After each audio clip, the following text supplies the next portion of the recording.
The death of 4-year-old Kimberly Carlisle in Greenwich 5 years ago first prompted concern at the number of children in London on child protection registers without a social worker supervising their case. The little girl died in this flat on the Ferrier estate after being beaten, starved and tortured by her stepfather and mother. Greenwich Council hadn't allocated her a social worker. 5 years on, a disturbing new report reveals growing numbers of children at risk of abuse in the capital who haven't been allocated social workers.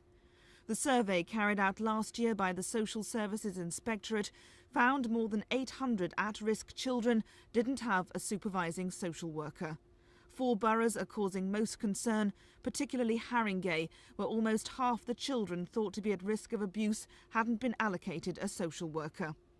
The Association of Social Services Directors today called for an urgent review of the way some child abuse cases are handled, and union leaders are warning that children could die unless more resources are found to recruit social workers in the capital. Well, I'm very fearful that sooner or later there is going to be further injury, further deaths as a result of child abuse.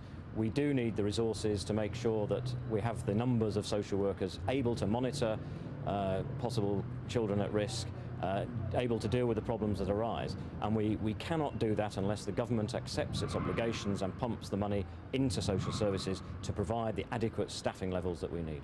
There have been problems of recruitment of social workers in London because London's an expensive place to live, and there are problems about the national supply of social workers. The ADSS has been pointing out for the last 3 years that there's a shortage of around 2,000 social workers nationally. More children are at risk, more children will die, more children will suffer because we're not giving local authorities the resources to employ enough social workers.